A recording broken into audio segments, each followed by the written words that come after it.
오늘은 남유다의 끝에서 네 번째 왕인 여호아하스 왕에 대해서 살펴보겠습니다. 열왕기하 23장에 31절부터 35절까지 총 5절인데요. 길진 않죠, 그죠? 예. 먼저 그 첫 절을 읽고 시작하도록 하겠습니다. 열왕기하의 23장의 31절 읽어보세요. 여호아하스는 23세의 왕이 돼 예루살렘에서 3개월 동안 다스렸습니다. 그의 어머니의 이름은 하무달로 림나 예레미야의 딸입니다. 그런데 거기 예레미야라는 표현이 있는데 요 당시에 활약했던 예언자의 이름이기도 하지만은 이 사람은 다른 사람이에요. 그 예레미야사의 예레미야가 아닙니다. 609년에 요시아가 죽고 나서 남유다가 빠른 속도로 무너지기 시작해요. 요시아가 정말로 마지막 불꽃이었나 봐요. 요시아가 죽고 나면 이제 무너져요. 요시아가 죽고 나서 이 기간, 얼마 안 되는 기간 동안에 남유다가 망합니다. 요시아가 죽고 나서 다음 후계자가 이집트로 포로로 끌려가고 5년도 안 되어서 몇몇 주요 관리들이 나중에 바벨론으로 끌려가고 겨우 7년 후에 그 왕이 여러 주요 인사들과 또 함께 바벨론에 끌려가고 얼마 지나지 않아서 예루살렘 성과 성전이 무너지고 유다가 초토화되고 유다가 멸망을 해요. 그 요시아 죽음 당시에 누가 이렇게 급격하게 와르르르 무너질 거라고 예견을 했겠어요? 사실 예견을 한 사람이 조금 있었어요. 뭔가 이렇게 하나님의 음성을 들어서 유다의 멸망을 예견하고 있는 사람들이 있었죠. 그리고 그를 따르는 하나님의 음성을 듣는 그런 소수의 몇몇 사람들을 제외하고는 남유다가 이렇게 망하리라고는 생각을 못한 거예요. 우리나라가 1905년, 1906년 을사조약 그리고 그 지나서 얼마 지나지 않아서 일제강점기가 될 거를 당시에 사람들이 알고 있었을까요? 사실은 그렇지는 않았을 거예요. 그러니까 하나님 말씀에 귀를 기울이는 게 중요한 거예요. 그러니까 우리는 미래를 볼 수 없잖아요. 목사님 점치면 되는데요. 점치면 점쟁이가 다 알려주는데요. 사탄의 장난도 그 장난 중에 하나예요. 그런데 그거는 목적이 다 돈에 있어요. 돈에 맞지 않으면 제대로 말해주지도 않습니다. 그리고 그거는 하지 마세요, 일단. 맞죠? 예? 여러분이 그 귀신들의 그 장난에 놀아나는 거를 저희가 보기가 좀 그래요. 예. 하지 마시고 그러세요. 사실은 이제 우리는 그런 어떤 점을 치면서 이렇게 다니는 게 아니라 사실은 하나님의 뜻에 따라 우리의 길을 개척하면서 가는 거거든요. 우리의 운명은 정해져 있는 게 아니에요. 숙명론이 아니라고. 그렇죠? 하나님께서 우리의 큰 그림을 그리시지만 너는 이 길로만 가야 돼. 이렇게 하는 건 아니에요. 우리가 거기에 있다가 다른 길로 조금 가더라도 이쪽으로 가라 이쪽으로 가라 하면서 좋은 선한 길로 인도하시는 것이지 우리가 딱 정해져 있는 삶을 사는 게 아니에요. 사람들이 크게 오해하고 있는 게 그런 거예요. 근데 마치 무당들은 그 점쟁이들은 그런 식으로 얘기를 하거든요. 그렇지 않아요. 예. 요시아 다음으로 왕이 된 사람이 누구냐면 바로 요시아 왕의 아들인 여호아하스라는 사람이에요. 오늘의 주인공입니다. 역대상 3장 15절에 보면 근데 이래요. 요시아의 아들들은 맏아들 요하난, 둘째 여호야김, 셋째 시드기야, 넷째 살룸 그랬거든요. 근데 여기 보니까 여호아하스라는 이름이 없네요. 넷째 아들 이름이 뭐래요? 살룸. 또 예레미야서 22장의 11절을 보면 한번 읽어볼래요? 그의 아버지 요시아의 뒤를 이어 통치하다 이곳을 떠나 유다 왕 요시아의 아들 살롬에 대해 여호와께서 이렇게 말씀하셨다. 그가 다시는 이곳으로 돌아오지 못할 것이다. 조금 전에 넷째 아들이 살룸이라고 그랬는데 요시아가 죽고 나서 그 뒤를 이은 사람이 또 살룸이라고 예레미야서에서 말해요. 뭔 뜻이냐면 살룸이라는 사람이 여호아하스의 다른 이름인 거예요. 여호아하스 이퀄 살룸이다 그런 뜻이에요. 요시아의 둘째 아들 이름이 뭐예요? 둘째 아들은 여호야김이고 이 넷째가 여호아하스가 바로 이제 살룸인데요. 근데 여호아하스가 겨우 3개월 왕이 됐었거든요. 지금 오늘의 주인공이 금방 쫓겨났어요. 그리고 이제 36절에 보면은 그 여호야김은 11년 동안 왕이었거든요. 근데 여호아스가 3개월 겨우 왕이 되고 나서 쫓겨나고 바로 여호야김이 왕이 됐는데, 다른 말로 하면 같은 해에 왕이 된 거예요. 근데 여기 보니까 여호아스는 23살이래. 23살에 왕이 됐는데 여호야김은 25살에 왕이 되었대요. 같은 해에 그렇게 됐다는 거예요. 그게 뭔 뜻이에요? 누가 형이요? 여호야김 형이죠. 요시아가 죽고 나서 그 동생이 왕이 되긴 했는데 그 다음은 형이 됐다니까요. 몇 살 차이예요? 2살 차이죠. 여호야김과 여호아스, 이 두 사람은 둘째 넷째인데 2살 차이가 나요. 그러니까 요시아의 둘째 아들 여호야김, 이 사람은 요시아의 다음 왕이고, 그리고 이 시드기야도 그 요시아의 아들인데 셋째 아들이에요. 셋째 아들은 마지막 왕이 되었습니다. 그 중간에 끼어 있는 그 여호야긴이라는 사람은 여호야김의 아들이에요. 헷갈리죠? 오늘 꼭 아셔야 될 건 뭐냐면, 결론, 요시아가 죽고 나서 가장 어린 아들이 후계자가 되었다, 그런 얘기예요. 응? 여호아스가 막내요, 막내. 가장 어린 아들이 후계자가 된 거예요. 또 이제 그림으로 이제 상황을 보니까 그 여호아스 때 아시리아 있죠. 아시리아. 이제 거의 끝나네. 그죠? 아시리아는 거의 망한 상태였었고, 이 위에 있는 게 이제 바벨론인데요. 바벨론은 나보폴라살과 그의 태자 아들 느부갓네살을 중심으로 해서 아시리아를 치면서 바벨론이 폭풍 성장을 하고 있어요. 그리고 그 밑에 이집트에는 바로 느고가 통치를 하고 있는 그런 상황입니다. 근데 여호아스, 이제 오늘 이제 말씀을 드릴 사람이 이 사람인데, 여호아스는 어떻게 열왕기에서 평가되고 있는지 한번 보겠습니다. 32절 보세요. 여호아스는 자기 조상들이 그랬던 것처럼 여호와 보시기에 악을 저질렀대요. 자기 조상들이 그랬던 것처럼 여호와 보시기에 악을 저질렀다. 물론 그 조상에는 아버지는 들어가지 않았을 거예요. 그죠? 아버지인 요시아는 들어가지 않았을 거예요. 이제 그림 다시 보시면은 여호아스 때 이집트의 왕이 누구라고요? 바로 느고. 이게 바로라고 하지만 사실 파라오입니다. 그죠? 파라오 느고인데요. 느고의 군대가, 이 파라오 느고의 군대가 북쪽으로 올라갔어요. 그래서 바벨론을 치러 북쪽으로 갔지만은 바벨론을 완전히 물리치는 데에는 성공하지 못했습니다. 그렇지만은 이 북쪽에 몇 달을 올라가서 머물면서 아시리아를 도왔고, 심지어는 아시리아 땅에 있는 리블라라는 곳에 기지도 세웠어요. 리블라. 해보세요. 리블라라는 곳에 기를 세웠어요. 리블라가 어디냐면요, 이게 보이시나 모르겠는데 요 밑에가 이제 사해예요, 사해. 그리고 요단강이 있고 요 위에가 갈릴리인데, 우리가 보통 이제 이 부분만 보잖아요. 그죠? 근데 여기보다 훨씬 더 위쪽에, 이 위쪽에 리블라라는 곳이 있어요. 여기는 이제 예루살렘에서 보면은 한 330km 정도 떨어지는 아주 북쪽에 있는 곳이 바로 리블라라는 곳입니다. 그 갈릴리 호수가 여기 있는데 여기보다 훨씬 더 북쪽에 있는 거예요. 여기는 예전에 여기 아시리아가 있었는데 아시리아의 행정 중심 도시이기도 했던 그런 곳이 바로 리블라라는 곳입니다.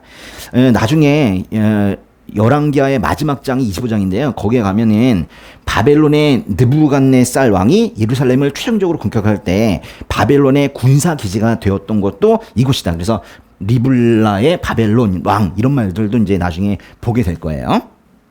아무튼 지금은 바로 느고가, 이집트의 파라오 느고가 리블라에 올라가서 기지를 세웠다는 그런 얘긴데요. 바로 느고, 여호아스, 그리고 그 뒤를 잇는 여호야김이라는 사람 이름과 그리고 리블라라는 그 지명의 이름이 모두 나오는 말씀을 두 절을 읽어보도록 하겠습니다. 오늘의 말씀 이제 두 번째, 세 번째 절인데요. 열왕기하 23장에 33절과 34절 한번 읽어보겠습니다. 바로 느고가 여호아스를 하맛 땅 리블라에 가두어 예루살렘에서 통치하지 못하게 했고, 유다로 하여금 은 100달란트와 금 1달란트를 조공으로 바치게 했습니다.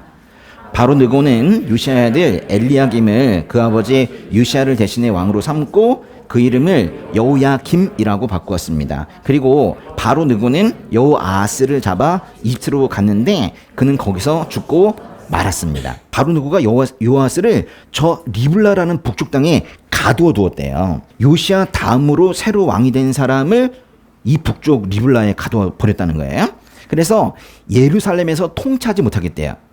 아니 왕을 데려다가 북쪽에 가두어 버렸으니 당연히 뭐 통치하지 못했겠죠.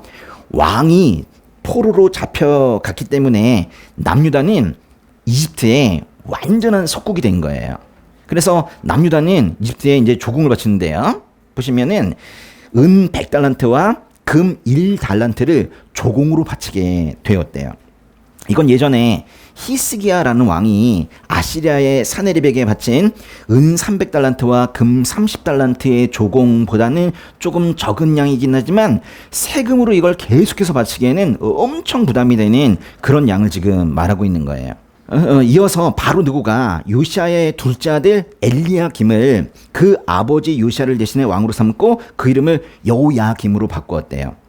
그러니까 여호야김의 원래 이름은 엘리야김이었다는 거예요. 근데 진짜 웃긴 거예요. 왜냐면 그 여호아스 다음에 왕이 될 사람을 하나님도 아닌 뭐 그 땅의 백성도 아닌 이집트의 파라오가 정했다는 거는 좀 웃긴 얘기죠. 그리고 34절에 마지막을 보니까 바로 느고는 여호아스를 잡아 이집트로 갔는데 그는 거기서 죽고 말았습니다. 그랬어요. 아니 여호아스라는 사람은 저 북쪽 리블라라는 곳에 잡혀 있다가 저 아래쪽에 이집트에 가서 죽었다는 거예요. 정말로 마지막이 비참해요.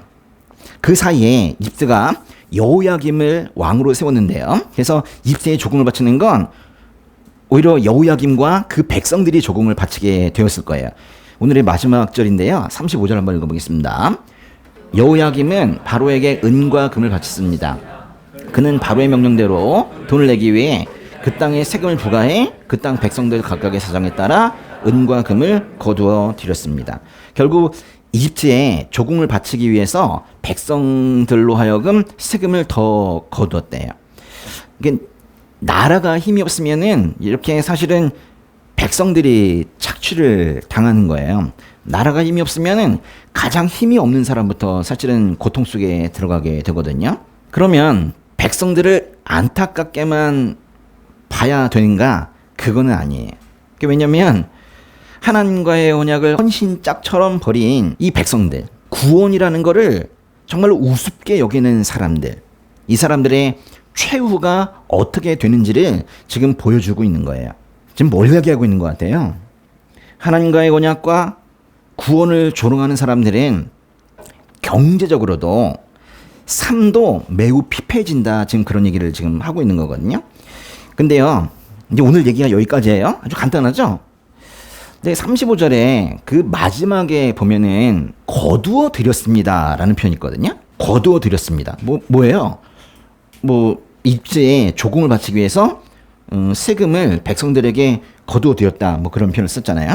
그 옛날 번역에서는 늑봉하였더라. 늑봉하였다. 저도 뭔지 모르겠어요. 엄청 어려운 말을 쓰고 있는데 이 거두어 드렸다라는 표현이 히브리어로 하면 나가스라고 하거든요. 나가스 해보세요. 나가스. 응? 나가스. 이렇게 써요. 나가스. 히브리어는 이제 오른쪽에서 왼쪽으로 읽는다고 그랬죠? 요건 이제 아셔도 돼. 이렇게 생긴 거는 니은 발음이 나요. 이 아거든요. 아. 그리고 근데 요것도 아 발음이 나요. 요것도 아고 요것도 아야. 그리고 요렇게 생긴 거는 이제 기역 발음이 나는데 나가스 이렇게 읽어요. 근데 이 단어가 사실 저도 모르는 단어예요. 근데 왜냐면 이 단어는 쉽게 배우지도 않는 단어이고 열왕기에서는 여기만 나와요. 열왕기 상하 통틀어서 딱 한 번 나오는 그런 아주 그런 단어예요. 성경 전체로 보더라도 수번도 안 나와요. 그것도 출애굽기에 조금 나오고 이사야서에 좀 나오고 그 정도인 단어가 바로 이 나가스라는 단어입니다. 근데 이거를 굳이 사람들이 자주 쓰지도 않는 그 단어를 여기에 쓴 이유가 있어요. 사실 이거는 히브리어로 성경을 읽는 사람만 야, 왜 이런 단어를 썼지? 그러면서 이제 뭔가 마음에 동요가 오는 그런 표현이거든요. 그러니까 이제 한글로 된 성경을 볼 때는 잘 몰라요. 히브리어나 또 신약 성경의 그 헬라어나 이런 이제 원어 성경을 읽을 때만 그 갖게 되는 은혜와 더 깊은 의미가 있거든요. 좀 안타깝긴 한데 번역을 하면서 감동이 좀 사라지는 경우가 있어요. 그렇다고 해서 제가 구약을 히브리어로 읽어라, 응? 신약을 헬라어로 읽으세요, 뭐 이렇게 얘기하는 건 아니에요. 언어를 배우는 게 얼마나 힘들어요. 그러니까 그렇게 하시라는 건 아닙니다. 근데 언제 다 공부를 하겠어요. 그래서 이제 정말 다행인 게 저 같은 사람이 있는 거예요. 예. 제가 원문 성경을 제가 보면서 그 받은 은혜를 이렇게 나눠드리고 있잖아요. 예. 정말 여러분들이 헬라어, 히브리어 이런 원어 성경을 공부하지 않아서 정말 감사해요. 근데 헬라어의 알파벳 정도는 좀 아는 게 좋기 때문에 이제 헬라어 강의합니다. 예, 그때 궁금하신 분들은 오세요. 히브리어의 이 나가스라는 표현 있잖아요. 이 단어가 사실 제일 먼저 등장하는 게 언제냐면 출애굽기에 3장 7절이거든요. 아, 근데 여러분이 그거 아시는 분이겠다. 그 영어도 영어 사전 있잖아요. 근데 히브리어는 사전이 없어요. 그거 아세요? 사전이 없어요. 그럼 어떻게 하냐? 오히려 성경이나 그 관련된 문서에 있는 용례 있죠. 아, 이렇게 쓰더라. 그걸 모아가지고 용례집을 만들어놨어요. 그걸 사전처럼 쓰고 있는 거예요. 그러니까 이제 이 출애굽기 3장 7절을 처음 폈을 때 이 단어를 처음 보고 나서 사람들이 깜짝 놀라는 거죠. 이 단어가 무슨 의미일까? 근데 이제 다른 데 있는 거 보니까 아, 이 단어는 아, 이런 의미구나라고 본 거죠. 출애굽기 3장 7절 한번 읽어보세요. 여호와께서 말씀하셨습니다. 내가 진실로 이집트에 있는 내 백성들의 고통을 보았으며 그들이 감독관들 때문에 울부짖는 소리도 들었다. 나는 그들의 고통을 잘 알고 있다. 여기에 감독관들이라는 편이 있죠. 이게 바로 나가스예요. 그러니까 나가스는 이런 거예요. 세금을 강제적으로 거두어 들인다는 뜻이기도 하고 그 강제적으로 거두어 들이는 사람, 즉 압제하는 사람, 강요하는 사람, 그런 사람을 의미하는 단어이기도 해요. 그러니까 약간 이런 느낌 있죠. 한 손에 채찍을 휘둘면서 사람들을 막 휘몰아치는 거예요. 그러면서 돈 내, 일해, 뭐 이렇게 말하는 사람 있죠. 그런 단어가 바로 나가스이거든요. 아마도 우리 주변에 나가스 하는 사람이 있다면 우리 못 살 거예요. 우리 노예 취급하는데 어떻게 살겠어요? 벗어나고 싶겠죠. 그런데 그 나가스라는 표현이 열왕기에서 유일하게 오늘 읽으신 열왕기야 23장 35절에 사용이 된 거예요. 열왕기 23장의 35절을 다시 한 번만 읽겠습니다. 여호야김은 바로에게 은과 금을 바쳤습니다. 그는 바로의 명령대로 돈을 내기 위해 그 땅에 세금을 부과해 그 땅 백성들 각각의 사정에 따라 은과 금을 거두어들였습니다. 바로라는 표현 있죠. 파라오. 그리고 그 땅이라는 표현도 있고요. 그 땅. 그리고 끝에 보면 은과 금이라는 표현도 있어요. 그리고 이 거두어들였습니다가 나가스라니까요. 근데 이 나가스 뿐만이 아니라 위에 있는 바로, 그 땅, 은과 금 이런 것들이 사실은 모두가 다 출애굽기 3장의 표현들이거든요. 그거를 출애굽기 3장을 모아가지고 이렇게 축약해 놓은 것이 마치 23장 35절에 이 단어들인 것처럼 그렇게 되어 있어요. 그래서 히브리어를 조금 아는 사람들은 뭐 유대인들이겠죠? 그 사람들은 나가스라는 표현 보면서 이거 출애굽기에 있던 건데 라고 생각을 할 수밖에 없어요. 그 땅에서 고통받고 있는 사람들, 출애굽기 3장 8절, 바로에게서 그 사람들을 구출해 냅니다. 출애굽기 3장 10절. 오히려 근데 이렇게 그 땅에서 바로의 압제에서 구해내실 때 은과 금을 챙겨서 보내주세요. 3장 22절. 출애굽의 은혜가 이렇게 출애굽기 3장에 아주 아름다운 용어로 이렇게 되어 있는데 이것이 지금 여호아스 때 다 무너지고 있다는 거예요. 열왕기하 23장의 35절은 단순하게 이집트의 조공을 바쳤다는 국제 정세를 말하는 게 아니에요. 남유다 말기에 출애굽의 반대 상황이 지금 나타났다는 거예요. 858년 만에 출애굽이라는 하나님의 은혜가 완전히 역전이 되었다는 거예요.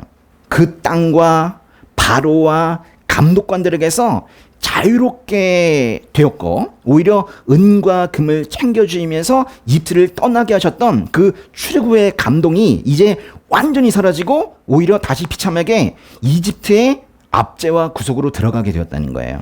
여호와스 때와 예수님 오신 이후에 지금은 사실 뭐 이렇게 1대1로 대응시키기는 좀 어려워요. 그렇지만은 오늘 말씀을 통해서 우리가 한 번 더 생각하고 배우고자 하는 것은 사실은 구원받은 은혜를 잊지 말자는 거예요. 사실 이 요청 또 뭐 우리가 이 문구를 다시 한번 생각해 보는 거 이런 것들은 너무 많이 했어요, 사실은. 근데 사실 교회 나오는 이유가 이거 아닙니까? 구원? 근데 저게 가장 사실은 중요한 건데 예수님이 왜 죽으셨어요? 저 구원이라는 게 가장 중요한데 이걸 자꾸 잊는단 말이에요. 그래서 저거를 계속 떠올리도록 사실은 예배를 드리는 건데, 예배 중에도 만약에 구원의 감동이 없다면 그건 조금 이제 자신을 돌아봐야 될 그럴 필요가 있을 거예요. 어떻게 받은 구원입니까? 또 이게 얼마나 큰 선물이에요. 그 구원의 감동이 또 삶을 이끌어갈 때 그 에너지가 또 엄청나거든요. 정말로 생동감이 있어요. 응? 사는 것 같이 살게 되거든요. 예전에는 찌질하게, 응?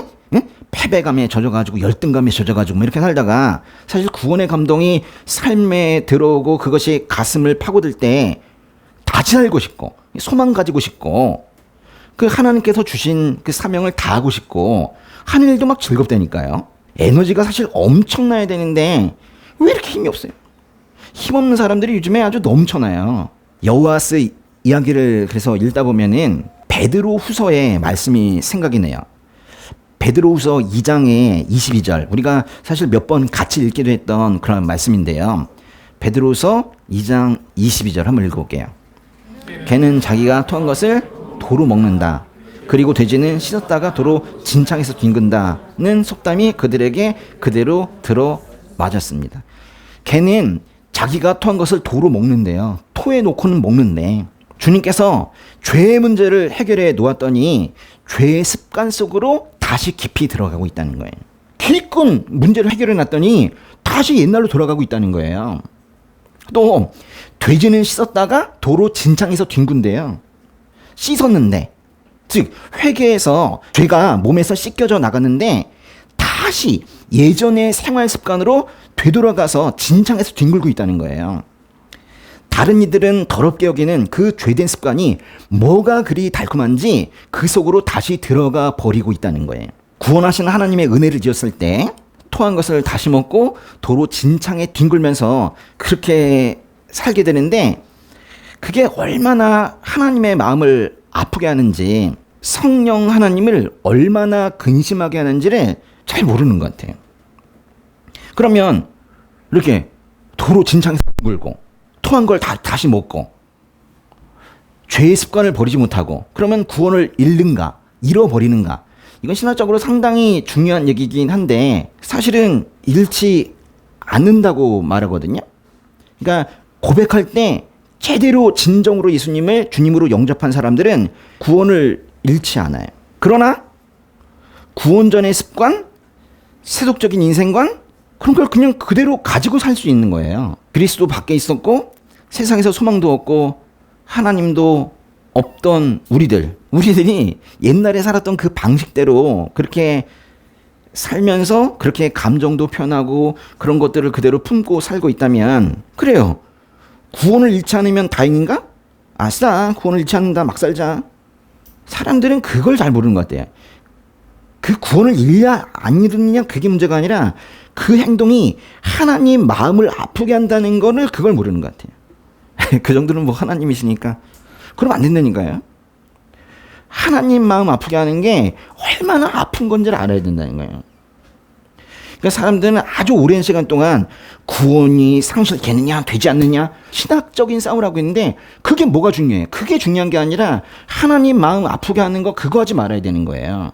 기쁘게 하지는 못할 망정 하나님 마음을 아프게 하면 안 되잖아요. 그렇죠? 로마서에 그렇잖아요. 이 세대를 본받지 말고 오직 마음을 새롭게 함으로 변화를 받아 하나님의 선하시고 기뻐하시고 온전하신 뜻이 무엇인지 분별하라고 했잖아요. 구원받은 사람에게는 구원을 잃느냐 잃지 않느냐 그런 신학적인 논쟁할 시간이 없어요. 그것이 아니라 오히려 구원받은 사람은 변화를 해야 된다는 거예요. 변해야 된다는 거예요. 아니 구원받은 사람은 최소한 구원받은 격에 맞게 살아야 되죠. 에? 구원받았는지 안 받았는지 생활 태도에 전혀 변화가 없다면 그것도 좀 문제가 아닐까요? 사실 우리가 이제 같이 이렇게 신앙생활을 하고 있잖아요.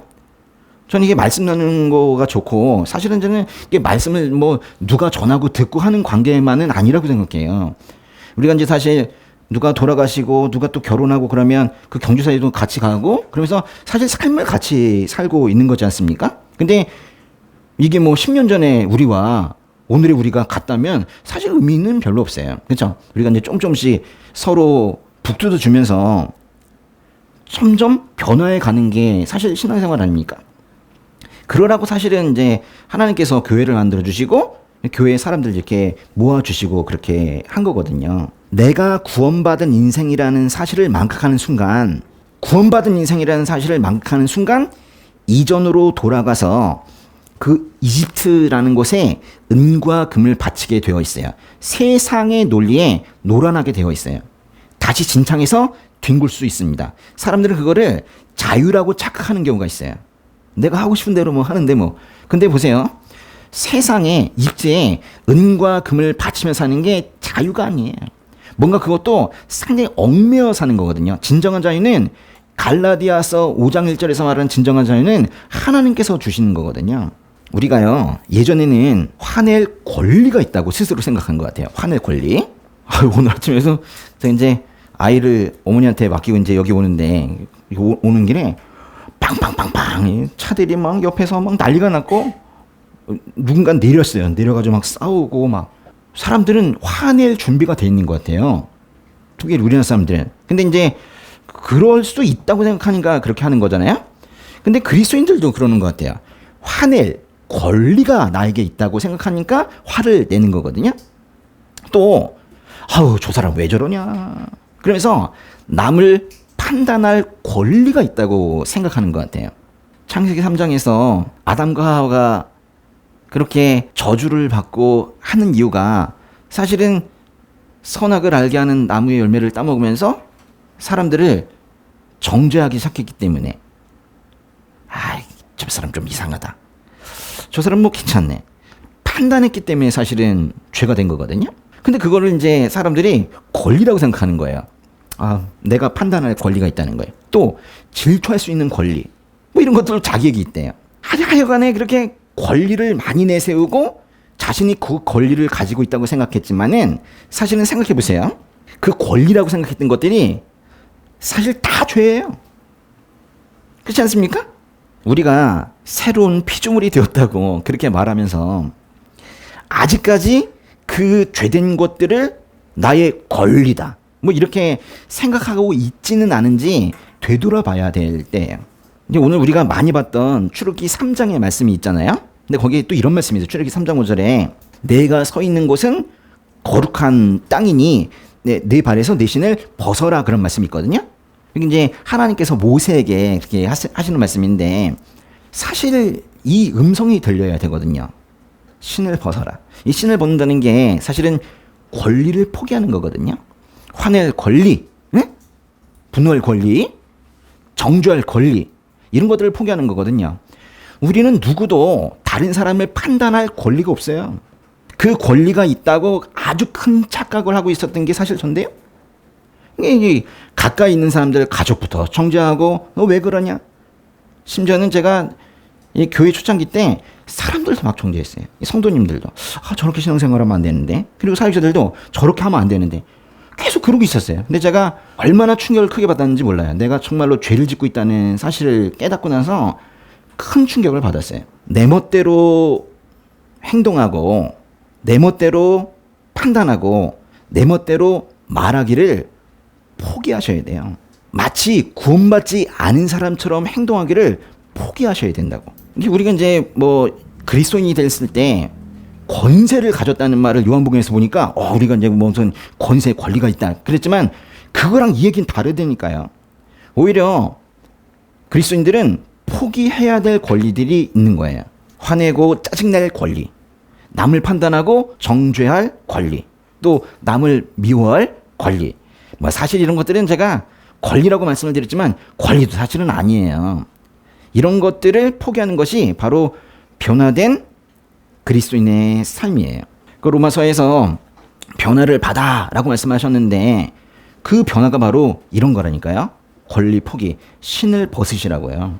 포기할 거는 확실하게 포기하시고 구원하신 하나님의 은혜는 잊지 마시고 변하시고, 네, 그렇게 해서 이제 변화된 삶을 살아가는 우리 형제님들 자매님들 되시기를 주님의 이름으로 축복하겠습니다. 예.